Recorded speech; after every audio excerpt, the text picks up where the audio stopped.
things, we are all exhausted this year. I just want you to know. But we do even more than that. We do a tremendous amount of research. We do a tremendous amount in terms of setting positions and making sure that policy makes sense.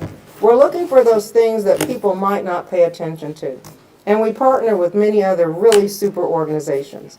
Last year, when all of a sudden you had to leave your absentee ballot in a drop box and it could only be dropped off by an individual or their spouse, you couldn't have your grandchild drop it off. You couldn't have your caregiver drop it off. That sort of thing. Well, that really eliminates that opportunity to vote for so many people. And we, with our friends at ACLU, American Civil Liberties Union, filed suit to say this is wrong. Because if I am not able to drive and I have a full-time caregiver, why can't they drop that in that little slot? We were very successful with that, and we look for things. They're very obvious. You probably know of things more than we do, or as much as we do, things that just don't make good sense. It should be easy for everybody to vote, not more difficult. So if you run across those kinds of things, first of all, let somebody know, and the ACLU is a group, but always you can call the League of Women Voters. And the second thing is consider joining the League of Women Voters. This organization is 105 years old. We have men and women in the organization, and there are men in this room who are members. And I need a greater diversity of members. My one thing right now that I'm trying to target, we do a high school outreach program where we go into most of the high schools, many high schools in the city of Columbus, and we're trying to make sure all of these students understand the importance of voting. And we want to make sure that they're registered to vote. Last spring, we registered over 3,000 students in high schools. And that's only the ones that are 18 or 17 and will be 18 before the next November election. We don't have a lot of guys to help us with that. And it's partly because the classes are in the morning in the schools. If you work, you're not going to not go to work so you can go watch a kid try and act like he's not using his cell phone while you're talking to him. But it's worth a try, and we will not give up on that. So anybody that's thinking about those types of projects, we do things all over the place. Feel free to talk to myself. Will all the league members put their hands up, please? Wonderful. You see us in here. So please, thank you all for coming out tonight, and please, by all means, if you think the league might be that group for you, then by all means join us. And one last thing I've got to add because I said that. You don't have to be a league member to do things with the league. Did you know that? One of the things we take pride in for our training to make sure people are registered properly and things of that nature, we not only record those and make them available, anybody can learn from it and use it. Can you imagine people going out registering folks incorrectly? There's no way to correct that. So for classes, for training, for a lot of things, all of our webinars, take a look. Go look for LWVCOLS for Columbus and you'll find us. Thank you again. I got a cue from this guy over here and I think we're ready to go. This is his gig because he controls the technology. I've already told you I'm Anna Simeon and my brother called, so we've all turned off our phones.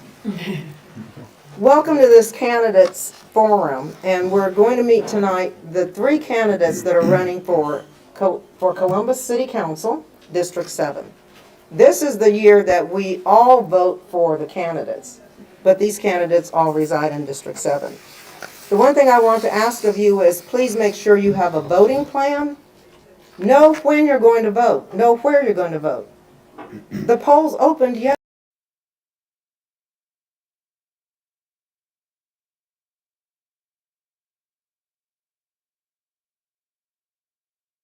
President. I want you to know all voting is local. It starts where you live. If there are any issues that you think ought to be changed or considered, this is where it starts. Please vote and vote locally. So Election Day is Tuesday, May 6th, so we have a little bit of time, but don't piddle. Don't wait until the last minute. That's when it's a riotous time at the Board of Elections for early voting, if you wish to vote early. We provide candidate profiles and issues and issue summaries and things of that nature on our website, and also in one tool that I want you to all remember. And write it down if you can. It is vote411.org. You can go to that site and find out what's on your ballot. You can check to see if you're registered. You can get all sorts of information. All of these candidates should be on there. I didn't look today, but I'm on our stuff so much. But do, by all means, take a look at Vote 411 and see how that goes. Our moderator tonight is Mr. Raymond Adams, and I'm going to relinquish this lectern to him so we can get started. And I'm trying to think, Mr. Adams, as you come up, did I omit anything you would have included? No, you didn't. Wonderful. I'm done for now. Thank you. Good evening,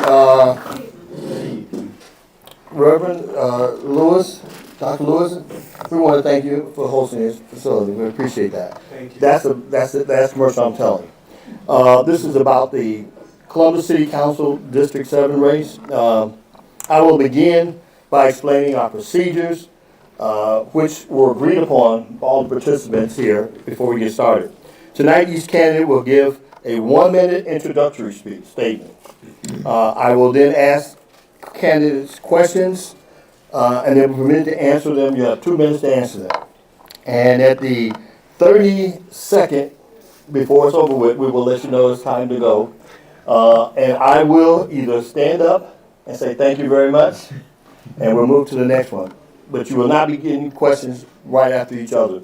We'll ask the first question, then we'll go to the second question. Everybody will have an opportunity to answer these questions.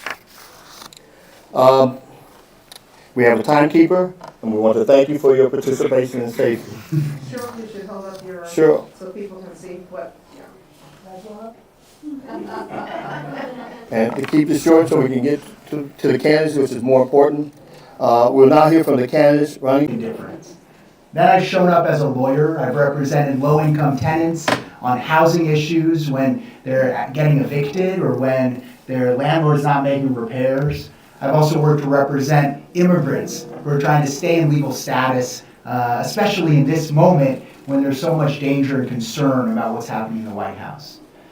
In this campaign, I'm working to show up for you as a council member, and I'm hoping that you're going to show up to help us do that. We're knocking doors across the city because we know that turnout has declined in Franklin County and that we're at risk of losing our country and politics because of that. Thank you very much. Thank you. Go ahead, please. Good evening, everyone. My name is Tiara Ross. I am running for Columbus City Council District 7 as well. I'm a native of Columbus, Ohio. I was raised by my grandparents who served as pastors of the Tri-Stone Baptist Church just up the road in the Milo Grogan community for over 51 years. And so I know Pastor Kevin. I've known him for a very long time. He served as a minister at my church, and me and his son grew up together.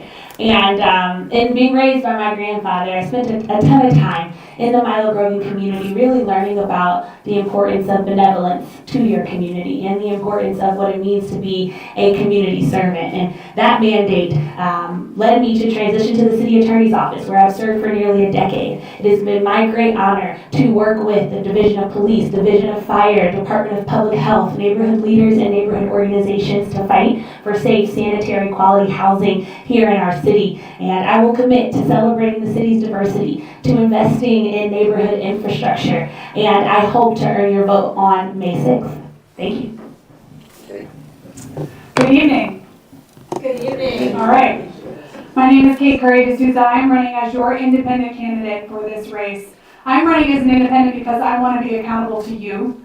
I have lived in this district for all but one of the years since I moved here in 2001. I have raised 2 children here in Columbus. I have a 23-year-old who just finished college and a 12-year-old who's just currently in middle school. I'm running because we need change, and I represent that for you. I want to be accountable on city council. I've been doing the work alongside you. I've been here through NEAC. I've been here alongside you while we had issues with Sawyer Towers and traffic issues. I've worked here as your advocate throughout the entire time that I've lived here in Columbus. I'm a longtime Comfester, and I'm ready to get to work. I worked at nonprofit for the majority of the time that I'm here. I worked my way through college, but I know how to get work done, and I know how to work until it's finished. So I'm here to work for you as your independent candidate on this race. Thank you for having me tonight. Thank you very much. Before we close, each candidate will have a chance to make a 1-minute closing statement, so we'll make sure we get a chance to say that. Also, if you have any questions that you would like to ask the candidate, please take the opportunity with the piece of paper that we have you to write them down, and so we can get to as many as we possibly can. Some of the questions have been pre-written and will be solicited from the audience with you. Audience members who wish to ask questions will submit the questions in writing, and volunteers will review the questions before handing them to the moderator. So we got the first question to come up, and we started with Jess, now we're moving to the hour for the first question. And the first question begins with, and each of you candidates will have a chance to answer it. Why is public service important to you and to the community?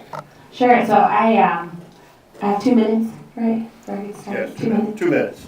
I graduated from Ohio State University Law School and immediately went into corporate America. It was right around the time where President Obama was holding the too large to fail banks accountable for making sure that they had appropriate compliance infrastructure. And I realized very quickly, like, helping the rich get richer and politically exposed persons continue to do their business just really wasn't pulling at my heartstring and my passion. And that is when I transitioned into public service. And doing that, it really allowed me to, one, work and walk through crisis with some of our most vulnerable neighborhoods. I spent a ton of time in some of our most violent neighborhoods, in neighborhoods where folks are struggling with significant poverty, derelict conditions, and a myriad of access needs. And it really showed me that as rich as we are in Columbus in resource, we are oftentimes connection poor.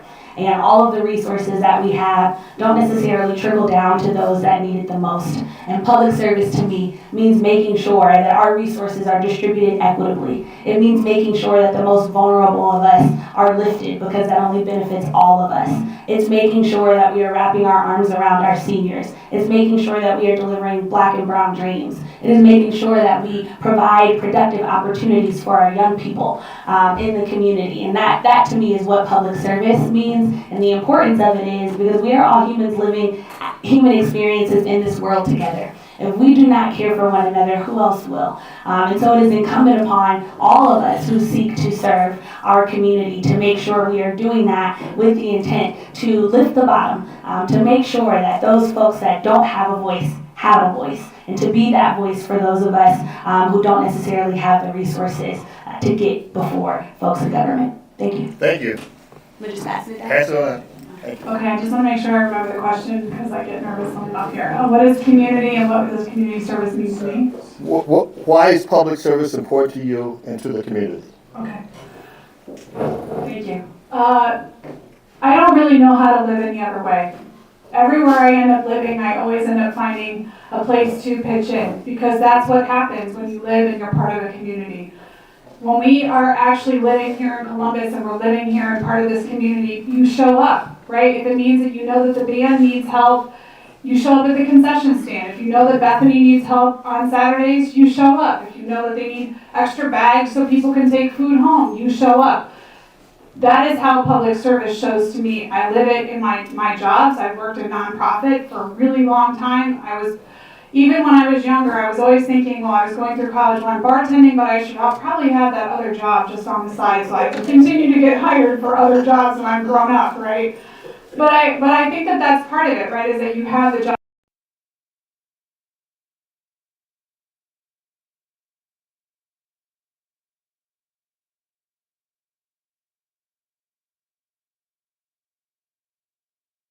And that's how I live my life. I want to be where the mission and the vision align with my personal values. That is how I have the resume that I have. This is how I show up in the community. And the fact that you can see me doing things at Kroger the same way that you can see them doing at my job or at my house is because I want to live a transparent life, because Columbus is a big, small town, and if you're not doing the right thing, people are going to know about it pretty quick.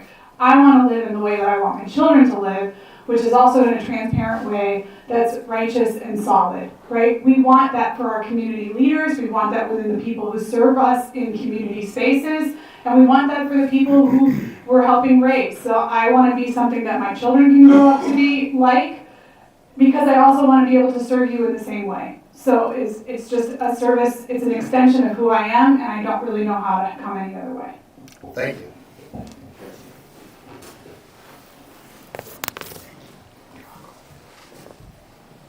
Well, in thinking about public service, I guess I want to think about the moment that we're in right now. Because, you know, I'm 32 and I'm concerned about the future of our country.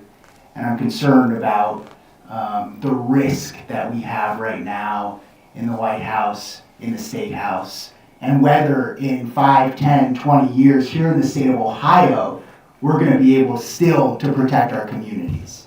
So why public service is about what we do together right now and whether we're willing to show up for one another right now. I've been trying to do that for years in Columbus. I mentioned earlier doing work during the pandemic